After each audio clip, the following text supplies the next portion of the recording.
കാളിയാർ മഠത്തിൽ പോയി സഹായം ചോദിക്കുന്നവരെ ആരെയും വെറും കൈയോടെ തിരിച്ചയച്ച ശീലമില്ല. അത് മനസ്സിലാക്കിയത് കൊണ്ട് തന്നെയാണ് ഒരു ജോലി തരണമെന്ന് ആവശ്യപ്പെട്ടത്. മുൻപരിചയം പോലും ഇല്ലാത്ത എൻ്റെ ആവശ്യം കേട്ടതും അദ്ദേഹം ചിരിച്ചുകൊണ്ട് എനിക്ക് ആ വീട്ടിൽ തന്നെ ഒരു ജോലി തന്നു. അദ്ദേഹത്തിൻ്റെ ഡ്രൈവറാകാൻ എനിക്ക് ഒരുപാട് പ്രയാസപ്പെടേണ്ടി വന്നില്ല. അവിടെ നേരത്തെ നിന്നിരുന്ന ഡ്രൈവർ ഹാർട്ട് അറ്റാക്ക് വന്ന് മരിച്ചത് കൊണ്ട് ആ ജോലി ഒഴിവായിരുന്നു. അദ്ദേഹത്തിൻ്റെ കാറിൻ്റെ താക്കോൽ എന്നെ ഏൽപ്പിക്കുമ്പോൾ ആ മനസ്സിൽ എനിക്കൊരു ഇടവും നൽകിയിട്ടുണ്ടായിരുന്നു. കാളിയാർ മഠത്തിൽ മാധവമേനോൻ അത്ഭുതമാണ് എല്ലാവർക്കും. മറ്റുള്ളവർക്ക് വേണ്ടി ജീവിക്കുന്ന ഒരു സാധു മനുഷ്യൻ. സഹോദരങ്ങൾക്കും കുടുംബത്തിനു വേണ്ടി ജീവിതം മാറ്റിവെച്ച് അദ്ദേഹം എല്ലാവരുടെയും നിർബന്ധം സഹിക്കാൻ കഴിയാതെ ആയപ്പോഴാണ് സേതുലക്ഷ്മി എന്ന അനാഥയെ പെൺകുട്ടിയെ അദ്ദേഹം വിവാഹം കഴിക്കുന്നത്. ഒരു അനാഥ പെൺകുട്ടി തന്നെ തൻ്റെ ജീവിത പങ്കാളിയായി മതിയെന്നുള്ളത് അദ്ദേഹത്തിൻ്റെ തന്നെ തീരുമാനമായിരുന്നു.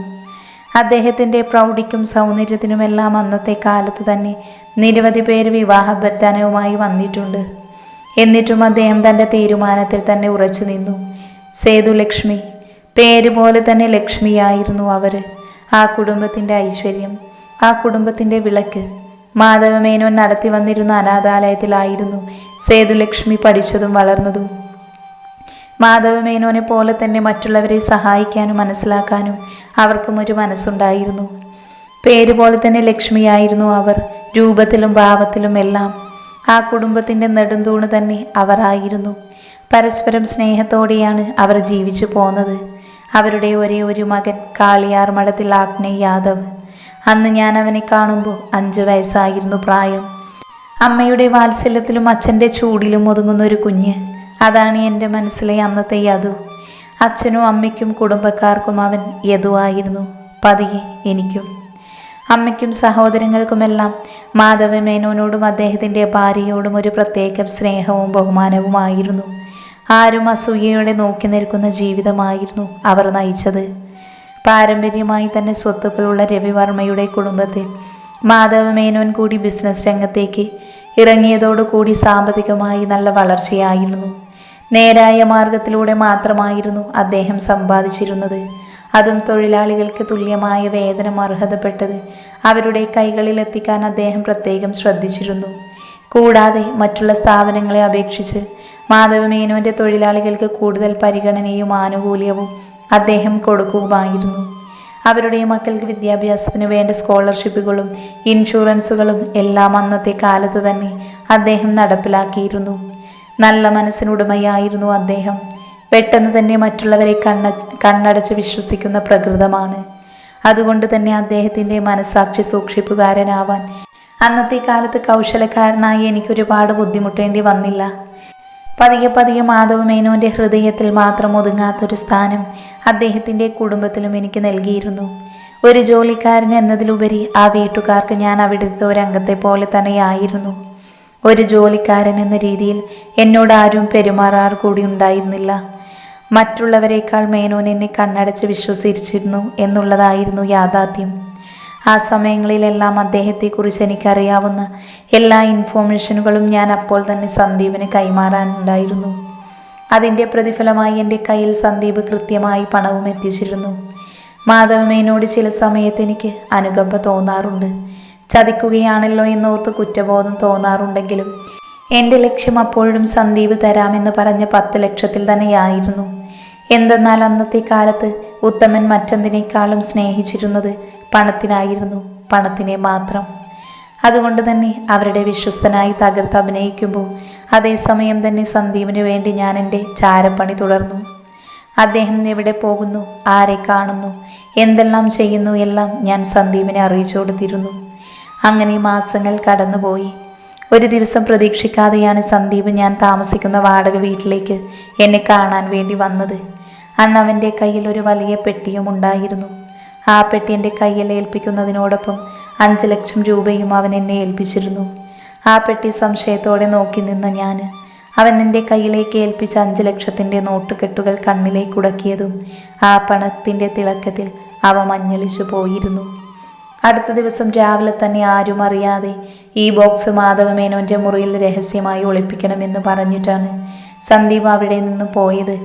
പോകുന്നതിന് മുൻപ് ഈ പെട്ടി തുറന്ന് നോക്കരുത് എന്നും അവൻ എന്നോട് പറഞ്ഞിരുന്നു. സന്ദീപ് പറഞ്ഞതുപോലെ തന്നെ അടുത്ത ദിവസം കാലത്ത് മാധവമേനോൻ്റെ മുറിയിൽ ആരും അറിയാതെ ഞാൻ ആ പെട്ടി ഒളിപ്പിച്ചു വെച്ചു. ആ വീട്ടിൽ എവിടെയും കയറിയിറങ്ങാനുള്ള സ്വാതന്ത്ര്യം എനിക്കുണ്ടായിരുന്നു. അതുകൊണ്ട് ആർക്കും ഒരു സംശയവും തോന്നിയില്ല. ഒന്നും അറിയാത്തതുപോലെ പിന്നീട് പതിവ് പോലെ ഞങ്ങൾ ഫാക്ടറിയിലേക്ക് പോയിരുന്നു.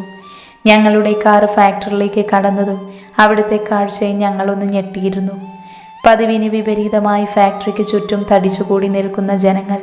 അവരെ കടന്ന ടെൻഷനോടെ ഞാനും അദ്ദേഹവും അകത്തേക്ക് കയറി. എന്നാൽ പ്രതീക്ഷിക്കാതെ കുറച്ച് പോലീസുകാർ അദ്ദേഹത്തെ വളഞ്ഞിരുന്നു.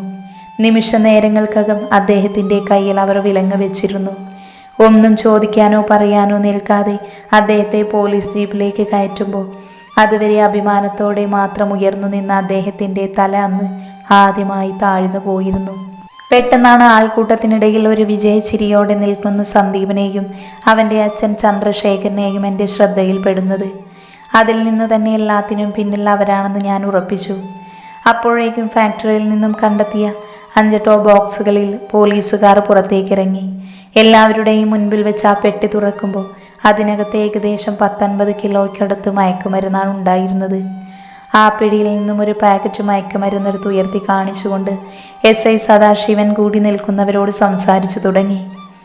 എന്തൊക്കെയായിരുന്നു? തൊഴിലാളികളെ സേവിക്കുന്നു, അവർക്ക് വേണ്ട ആനുകൂല്യങ്ങളും മറ്റും നൽകുന്നു. എല്ലാവരും കൂടി തലയിലെടുത്ത് വെക്കുകയായിരുന്നല്ലോ കാളിയാർ മഠത്തിലെ മാധവമേനോനെ. എന്നിട്ടിപ്പോൾ എന്തായി? കണ്ണു തുറന്നു നോക്കെല്ലാവരും. സാമൂഹ്യ പ്രവർത്തനത്തിൻ്റെയും ചാരിറ്റിയുടെയും മറവിൽ ഇയാൾ നടത്തിയിരുന്നത് മയക്കുമരുന്ന് കച്ചവടമാണ്. മറ്റുള്ളവരെ പറ്റിച്ച് കോടിക്കണക്കിന് പൈസയുണ്ടാക്കുമ്പോൾ ആളുകളുടെ കണ്ണിൽ പൊടിയിടാൻ വേണ്ടി മാത്രം അയാൾ നടത്തിക്കൊണ്ട് വരുന്നതാണ് വൃദ്ധസദനങ്ങളും അനാഥാലയങ്ങളും ഹോസ്പിറ്റലുകളും എല്ലാം. എന്നിട്ടോ നിങ്ങളുടെ മക്കളുടെ ഭാവി തകർത്തുകൊണ്ട് തന്നെ ആ പണത്തിൽ നിന്നും നിങ്ങളെല്ലാവരെയും തെറ്റിദ്ധരിപ്പിക്കുകയാണ് ഈ മുഖം മൂടി അണിഞ്ഞ മാന്യൻ. പുച്ഛത്തോടെ ആ പോലീസുകാരൻ ആൾക്കൂട്ടത്തിലേക്ക് നോക്കി അലറിയതും പെട്ടെന്ന് എൻ്റെ ഉള്ളിൽ ഒരു വെള്ളരി വെട്ടി. ഈ ബോക്സിൽ മയക്കുമരുന്നാണെങ്കിൽ ഇന്നലെ രാത്രി സന്ദീപനെ ഏൽപ്പിച്ച ബോക്സിലും അതുതന്നെയായിരിക്കും. അപ്പോൾ ഇനി പോലീസുകാർ വീട്ടിൽ കൂടി എത്തിയാൽ? ടെൻഷനോടെ ഞാൻ തല ഉയർത്തി നോക്കിയതും ജീപ്പിൽ തല താഴ്ത്തിയിരിക്കുന്ന മാധവനിൽ എൻ്റെ കണ്ണുകൾ ഉടക്കി. പെട്ടെന്ന് തന്നെ കാറെടുത്ത് ഞാൻ അദ്ദേഹത്തിൻ്റെ വീട്ടിലേക്ക് പുറപ്പെട്ടു. ആരെങ്കിലും കാണുന്നതിന് മുൻപ് ആ പെട്ടി എടുത്തു മാറ്റണം എന്നുള്ളതായിരുന്നു എൻ്റെ അപ്പോഴത്തെ ചിന്ത. ആ സമയം സന്ദീപ് അവൻ തരാമെന്നേറ്റ 10 ലക്ഷമോ എൻ്റെ മനസ്സിലുണ്ടായിരുന്നില്ല. മാധവൻ, അദ്ദേഹം മാത്രം. എന്നാൽ ഓടിപ്പിടിച്ച് വീട്ടിലെത്തിയ ഞാൻ അവിടുത്തെ കാഴ്ച കണ്ട് ഞെട്ടിപ്പോയിരുന്നു. അദ്ദേഹത്തിൻ്റെ റൂമിൽ നിന്നും പോലീസുകാർ ആ ബോക്സും കണ്ടെടുത്തിരിക്കുന്നു. അതിൽ നിന്ന് കിട്ടിയിരുന്നത് മയക്കുമരുന്ന് തന്നെയാണ്. മയക്കുമരുന്ന് മുൻപിൽ വെച്ചുകൊണ്ട് വീട്ടുകാരെ മുഴുവൻ ചോദ്യം ചെയ്യുന്ന പോലീസുകാർ. ചോദ്യം ചെയ്യൽ തന്നെയാണ് എന്ന് സംശയം കാരണം വളരെ ദേഷ്യത്തോടെ എന്തോ മുൻവൈരാഗ്യമുള്ളതുപോലെയാണ് അയാളുടെ പെരുമാറ്റം. ആ വീട്ടിലെ ഓരോ അംഗവും കണ്ണു നിറച്ചു വേദനയോടെ നിൽക്കുന്ന കാഴ്ച എല്ലാം ഒരു ഞെട്ടലോടെയാണ് ഞാൻ നോക്കിക്കണ്ടത്. ഇന്നലെ വരെ സ്വർഗമായിരുന്ന ആ വീട് ആകെ തകർന്നു പോയിരുന്നു. ആ കുടുംബത്തിലെ ഓരോ അംഗങ്ങളുടെ കണ്ണിലും നിറഞ്ഞു നിൽക്കുന്ന വേദന എന്നിൽ ആദ്യമായി ഒരു ചെറു നോവുണർത്തി. ഗേറ്റിനകത്തേക്ക് എൻ്റെ കാറ് സഞ്ചരിച്ചിരുന്നില്ല. എങ്കിലും എല്ലാം കൊണ്ടും തകർന്നു നിൽക്കുന്ന ആ കുടുംബത്തിൻ്റെ വേദന എനിക്ക് കാണാമായിരുന്നു. പെട്ടെന്നാണ് എൻ്റെ കയ്യിൽ ഉണ്ടായിരുന്ന ഫോൺ റിങ് ചെയ്തത്. അതെടുത്ത് നോക്കിയതും സന്ദീപാണെന്ന് എനിക്ക് മനസ്സിലായി. ഞാൻ എന്തെങ്കിലും സംസാരിക്കുന്നതിന് മുൻപ് അവൻ എന്നോട് കാണണമെന്ന് ആവശ്യപ്പെട്ടു. പെട്ടെന്ന് തന്നെ കാളിയാർ മഠത്തിലെ കാർ അവിടെ തന്നെ ഉപേക്ഷിച്ച് ഒരു ഓട്ടോ വിളിച്ച് അവൻ പറഞ്ഞ പഴയ പൂട്ടിക്കിടക്കുന്ന ഒരു ഫാക്ടറിയിലേക്ക് പോയി. എങ്കിലും മനസ്സ് നിറയെ നല്ല മനുഷ്യൻ്റെ ചിത്രമായിരുന്നു. പാവങ്ങളുടെ ദൈവം. കണ്ണുകളിൽ നിഷ്കളങ്കതയും ആത്മാർത്ഥതയും സ്നേഹവും വാത്സല്യവും മാത്രം നിറഞ്ഞു നിൽക്കുന്ന കാളിയാർ മഠത്തിൽ മാധവമേനോൻ. എൻ്റെ മനസ്സ് അങ്ങോട്ട് ചാഞ്ചാടുന്നത് അറിഞ്ഞതും കണ്ണുകൾ രണ്ടും അടച്ചുകൊണ്ട് ഞാൻ എൻ്റെ മനസ്സിൽ വരുതിയിലാക്കാൻ ശ്രമിച്ചു. അപ്പോഴേക്കും മനസ്സിൽ തെളിഞ്ഞു നിന്നത് സന്ദീപ് തരാമെന്ന് പറഞ്ഞ 10 ലക്ഷം രൂപയായിരുന്നു. ബാക്കിയുള്ള 5 ലക്ഷം കൂടി കൈപ്പറ്റിയതിനു ശേഷം എത്രയും പെട്ടെന്ന് ഈ നാട് വിടുക, അതായിരുന്നു മനസ്സ് നിറയെ. ഫാക്ടറിക്ക് മുൻപിൽ ഓട്ടോ നിന്നപ്പോഴാണ് ഞാൻ ചിന്തയിൽ നിന്നും ഉണർന്നത്. ആ ഫാക്ടറിക്ക് മുമ്പിൽ എന്നെ കാത്തു നിൽക്കുന്ന സന്ദീപും ചന്ദ്രശേഖരനും. അവരുടെ ചുണ്ടുകൾ വിജയത്തിൻ്റെ പുഞ്ചിരി ഉണ്ടായിരുന്നു. എന്നെ കണ്ടതും ആവേശത്തോടെ അടുത്തേക്ക് വന്നവർ എന്നെ ചേർത്ത് പിടിച്ചു. പറയൂ ഉത്തമ, നിനക്കെന്താണ് വേണ്ടത്? നീ ചോദിച്ച 10 അല്ല, വേണമെങ്കിൽ 20 ലക്ഷം വരെ ഞാൻ നിനക്ക് തരും. അത്ര വലിയ സഹായമാണ് നീ ഞങ്ങൾക്ക് ചെയ്തു തന്നത്. വർഷങ്ങളായി എൻ്റെ ഉള്ളിലുള്ള പകയും വൈരാഗ്യവുമാണ് ഇന്ന് നിന്നിലൂടെ ഞാൻ നേടിയെടുത്തത്. നിന്നെ സംബന്ധിച്ചത് ഒരു ചെറിയ കാര്യം മാത്രമായിരിക്കും ഉത്തമ. എന്നാൽ ഇതെനിക്ക് എൻ്റെ വർഷങ്ങളായുള്ള സ്വപ്നമാണ്. ഇനിയൊരു ചെറിയ സഹായം കൂടി നീ എനിക്ക് ചെയ്തു തരണം. അതുകൂടി കഴിഞ്ഞാൽ പിന്നെ നീ ആഗ്രഹിച്ചതുപോലെ നിനക്ക് നിന്റെ നാട്ടിലേക്ക് തിരിച്ചു പോകാം, അതും കൈ നിറയെ പണവുമായി. തന്നെ നോക്കി അട്ടഹാസത്തോടെ പറയുന്ന ചന്ദ്രശേഖരനെ സംശയത്തോടെ ഉത്തമൻ വീണ്ടും നോക്കി നിന്നു. നാളെ കോടതിയിൽ മാധവമേനോനെതിരെ നിന്റെ ഒരു സാക്ഷിമൊഴി. എൻ്റെ വക്കീൽ എന്താണോ പറഞ്ഞു തരുന്നത് അതുപോലെ നീയൊന്ന് പറഞ്ഞാൽ മാത്രം മതി. പിന്നെ ജീവിതകാലം മുഴുവൻ മാധവൻ അഴികൾക്കുള്ളിൽ കിടന്ന് നരകിച്ചു ജീവിക്കും. ഒരു കൗശലക്കാരൻ്റെ കുരുട്ടു ബുദ്ധിയോട് അതിലുപരി തൻ്റെ ഇരയെ വേട്ടയാടുന്ന ചെന്നായയുടെ ശൗര്യത്തോടെ കൂടെ ചന്ദ്രശേഖരൻ പറഞ്ഞതും ഉത്തമനൊന്ന് പകച്ചുപോയി. ഉത്തമനിൽ എവിടെയോ കുറ്റബോധത്തിൻ്റെ കണിക പിന്നെയും രൂപപ്പെട്ട് കഴിഞ്ഞിരുന്നു. ഇല്ല, നിങ്ങൾ പറഞ്ഞ ജോലി ഞാൻ ചെയ്തു. ഇനി കോടതിയിലേക്ക് വരാനോ സാക്ഷിമൊഴിക്ക് കൊടുക്കാനോ ഞാൻ തയ്യാറല്ല. അവരുടെ മുഖത്തേക്ക് നോക്കി കുറച്ച് ശബ്ദത്തോടെ ഉത്തമൻ പറയുമ്പോൾ ഇനി മാധവമേനോനെതിരെ താനൊന്നും ചെയ്യില്ല എന്ന് മനസ്സുകൊണ്ട് അയാൾ ഉറപ്പിച്ചിരുന്നു. എന്നാൽ അതുവരെ തന്നെ നോക്കി ചിരിച്ചുകൊണ്ട് സൗമ്യമായി സംസാരിച്ചുകൊണ്ടിരുന്ന ചന്ദ്രശേഖരൻ്റെ പൈശാചിക രൂപം പെട്ടെന്ന് പുറത്തേക്ക് വന്നു. ഉത്തമന്റെ തോളിലൂടെ കൈയിട്ട് തന്നോട് ചേർത്ത് പിടിച്ചിരുന്ന അയാളുടെ കൈകൾ സെക്കൻഡുകൾ കൊണ്ട് ഉത്തമന്റെ കഴുത്തിൽ അമർന്നു. അവ മുറുകിയതും ഉത്തമന് വല്ലാതെ വേദനിക്കാൻ തുടങ്ങി. അയാളുടെ കണ്ണുകൾ ചുവന്ന് പുറത്തേക്ക് തള്ളി വന്നു. വേദന കൊണ്ട് ഉത്തമൻ പിടയുന്നത് നോക്കിക്കൊണ്ട് ചന്ദ്രശേഖരൻ അടുത്ത് തന്നെ സന്ദീപ് ഉണ്ടായിരുന്നു. ജീവൻ പോകുമെന്നുള്ള ഭയത്തിൽ ഉത്തമൻ ഒരാശ്രയത്തിനായി അവനെ നോക്കി. എന്നെ രക്ഷിക്കുമെന്ന് കണ്ടുകൊണ്ട് അപേക്ഷിക്കുമ്പോൾ സന്ദീപ് തന്നെ രക്ഷിക്കുമെന്നൊരു പ്രതീക്ഷ അയാളിൽ ഉണ്ടായിരുന്നു. എന്നാൽ ഒരു ക്രൂരമായ ചിരിയോടെ സന്ദീപ് ഉത്തമനെ നോക്കി നിൽക്കുകയാണ് ചെയ്തത്. അയാളുടെ അവസ്ഥ ഒരു ചിരിയോടെ നോക്കി നിൽക്കുന്ന സന്ദീപിനെ കാണി ഉത്തമന് സ്വയം പുച്ഛം തോന്നി. ഇവനെ പോലെ ഒരാളെ വിശ്വസിച്ച് ഇത്രയൊക്കെ ചെയ്തതിന് അവസാനം ഇനിയും തൻ്റെ പ്രവൃത്തി തുടർന്നാൽ ഉത്തമൻ മരിച്ചു പോകുമെന്ന് തോന്നിയതും ചന്ദ്രശേഖരൻ ഉത്തമൻ്റെ കഴുത്തിൽ നിന്ന് തൻ്റെ കൈയെടുത്തു. ഒരാശ്വാസത്തോടെ ഉത്തമൻ നിലത്തേക്കിരുന്നു. അപ്പോഴും അയാൾക്ക് ശ്വാസമെടുക്കാൻ ബുദ്ധിമുട്ട് തോന്നി. നിലത്തിരുന്ന് ആഞ്ഞു ശ്വാസമെടുക്കുന്ന ഉത്തമനെ കണ്ടതും ചന്ദ്രശേഖർ അയാളുടെ അടുത്തേക്ക് വന്നു. എന്നിട്ടൊരു ഗണ്ണ് അയാൾക്ക് നേരെ നീട്ടിക്കൊണ്ട് പറഞ്ഞു, നീ സാക്ഷി പറയും ഉത്തമ. വാതിൽക്കൽ കൊണ്ടുവന്നത് കലമുടക്കാനല്ല, ഞാൻ ഇത്രയും കഷ്ടപ്പെട്ട് ഇവിടെ വരെ എല്ലാം എത്തിച്ചത്. ഞാൻ പറഞ്ഞത് എന്താണോ അത് നീ ചെയ്തിരിക്കണം. അല്ലെങ്കിൽ നാളെ നിന്റെ ശവമായിരിക്കും മറ്റുള്ളവർ കാണുന്നത്. കൊന്നു തള്ളും ഞാൻ. ഇത്രയൊക്കെ ചെയ്യാൻ എന്നെക്കൊണ്ട് കഴിഞ്ഞെങ്കിൽ ആരും അറിയാതെ നിന്നെ തീർത്തു കളയാനും എന്നെക്കൊണ്ട് പുഷ്പം പോലെ സാധിക്കും.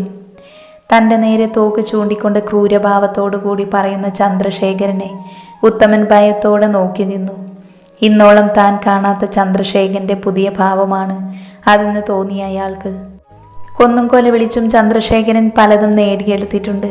ഒരു കേസിലും പെടാതെ തൻ്റെ അധികാരവും പണവും ഉപയോഗിച്ച് രക്ഷപ്പെട്ടിട്ടുണ്ട്. തന്നെ പോലൊരാളെ ഇരുചെവി അറിയാതെ തീർത്തു കളയാൻ അയാൾക്ക് ഒരുപാട് സമയമൊന്നും വേണ്ട. ആ നിമിഷം ഉത്തമന് തൻ്റെ ജീവൻ രക്ഷിക്കുക എന്നുള്ളതായിരുന്നു മറ്റെന്തിനേക്കാളും വലുത്.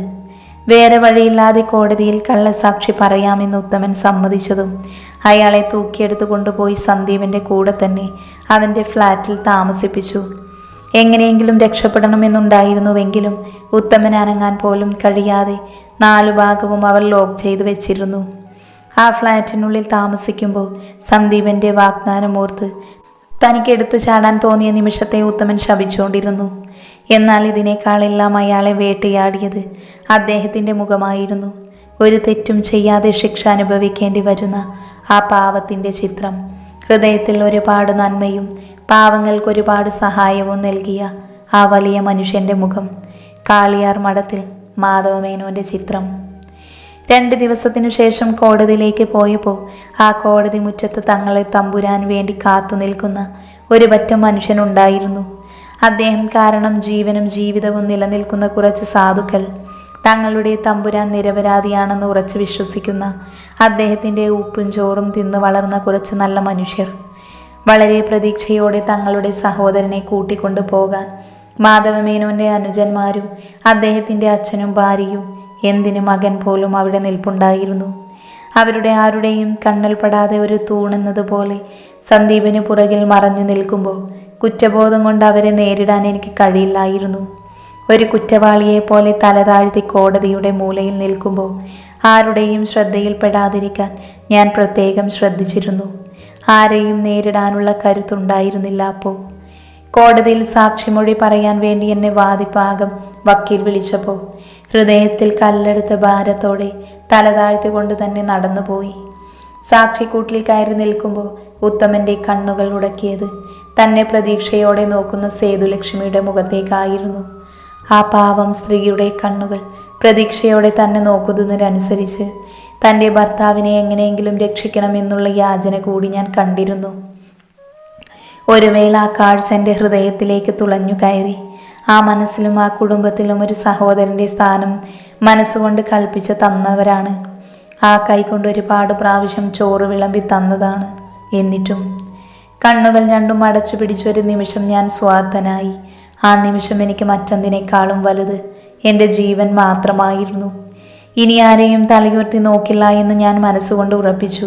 ഇനി ഒരു പ്രാവശ്യം കൂടി ആ മുഖത്തേക്ക് നോക്കിയാൽ സത്യമെല്ലാം ഞാൻ വിളിച്ചു പറയും. അതോടെ ചന്ദ്രശേഖരൻ്റെ കൈകൊണ്ട് മരിക്കാനായിരിക്കും എൻ്റെ വിധി. ആ ചിന്ത എൻ്റെ മനസ്സിലേക്ക് വന്നതും വീണ്ടും ഞാൻ എൻ്റെ മനസ്സിനെ കല്ലാക്കി. പ്രതിക്കൂട്ടിൽ വേദനയോടെ നിൽക്കുന്ന ആ സാധു മനുഷ്യൻ്റെ മുഖം കാണി എൻ്റെ ഹൃദയത്തിലേക്ക് 1000 കൂരമ്പുകൾ വന്ന് തറക്കുന്നത് പോലെ തോന്നി. എന്നെ ഒന്ന് രക്ഷിക്കുമോ, ഞാനൊരു തെറ്റും ചെയ്തിട്ടില്ല എന്ന് വിളിച്ചു പറയുന്ന അദ്ദേഹത്തിൻ്റെ ശബ്ദം എൻ്റെ കാതുകളിൽ മുഴങ്ങിക്കൊണ്ടിരുന്നു. എന്നാൽ അപ്പോൾ കണ്ണുകൾ ഉടക്കിയത് എന്നെ തന്നെ ക്രൂരമായി നോക്കിക്കൊണ്ട് ചിരിക്കുന്ന ചന്ദ്രശേഖരനിലേക്കായിരുന്നു. ചന്ദ്രശേഖരൻ്റെ വക്കീൽ പറഞ്ഞു തന്ന ഓരോ കള്ളവും കോടതിയിൽ മൊഴിയായി പറയുമ്പോൾ ഈ വലിയ മയക്കുമരുന്ന് റാക്കറ്റിന് പിന്നാലെ കാളിയാർ മഠത്തിലെ മാധവമേനോനാണെന്നും ചാരിറ്റിയുടെയും ഫാക്ടറിയുടെയും ഹോസ്പിറ്റലിൻ്റെയും മറവിൽ അയാൾ നടത്തുന്നത് കോടിക്കണക്കിന് രൂപയുടെ മയക്കുമരുന്ന് കച്ചവടമാണെന്നും കോടതിയിൽ ഒട്ടും ദയാദാക്ഷിണവുമില്ലാതെ വിളിച്ചു പറയുമ്പോൾ എന്നെ സഹായിക്കുകയെന്ന് കേഴുന്ന ആ സാധുവിൻ്റെ കണ്ണിലെ നീർത്തിളക്കം ഇനിയുള്ള ജീവിതകാലം മുഴുവൻ എൻ്റെ മനസ്സമാധാനം കെടുത്താൻ കെൽപ്പുള്ളവയാണെന്ന് എനിക്കറിയില്ലായിരുന്നു.